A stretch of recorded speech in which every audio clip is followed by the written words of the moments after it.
In the next 20 years, China will be adding 350 million people to its cities. That's the population of the US. So you're basically building the entire US over a 20-year span. So there's incredible challenges that China is facing currently. And their solution has actually been very mundane, I'd say. They're actually just replicating what they already have. So it's a lot of concrete buildings that are going up. And I'm not really necessarily addressing Shanghai and Beijing or some of the more unique cities, but what we call the second-tier cities, the cities that 20 million people that we've almost never heard of get the same building again and again. And so what we're looking at is how to implement new technology, sustainable technology, interconnected buildings that talk to one another in order to actually have more innovation within the cities themselves. But we're also trying to have a different level of communication that's not just something that you read about in terms of sustainability, that you can actually see. So the systems that we're thinking about implementing are things like algae facades that's being developed by the engineering firm Arup. And what these are very, very vivid green panels of algae, and you can use that as a biofuel. And of course, the advantage over, say, a photovoltaic is that it's a material that an architect would love to work with.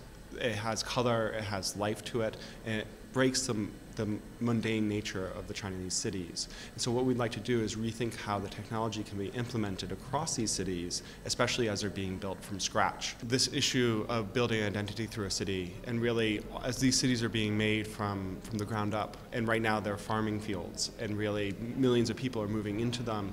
And with each building looking the same, really, how do you create these public spaces? So we're looking at the spaces between buildings, the interstitial spaces for finding opportunities within the cities. So it's not necessarily augmenting and changing this mass problem, which is basically a very banal, generic city, we're calling it.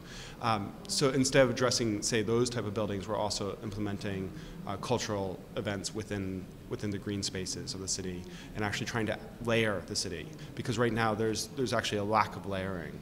And so if we can add more and more events into the city and then charge it with activity. As you really look at the streetscape really needs to be enlivened, and then you actually can feel that the city is alive as well. And as you were mentioning, this idea that London has this amazing history to draw from, a lot of the history of China keeps getting rewritten in some of these areas outside of Beijing, outside of Shanghai, where the history is much more dynamic and rich. And so it's really trying to address this history and allow past incarnations of the cities to actually come alive, and so that unique cultures can be identified. This idea that the city, as we build it from scratch, should be replicating the cities, say, in the 1970s within America is what's actually happening in China, and so that they have this huge problem with them, where you have industry in one zone, residential in another zone, commercial in another zone, is a very typical way that the Chinese are planning their cities. And this is something we're actually violently arguing against.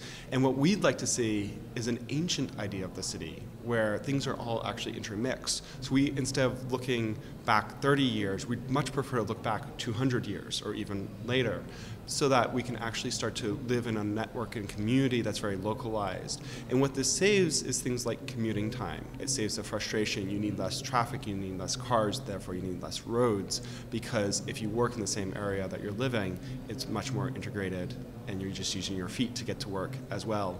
And then if you have the restaurants where you're also living and working, these things come together. So although we're trying to look forward, we're looking very far backwards. In order to really implement a future city, we really think we have to rely on past technologies. This goes with even something as simple as cooling a city.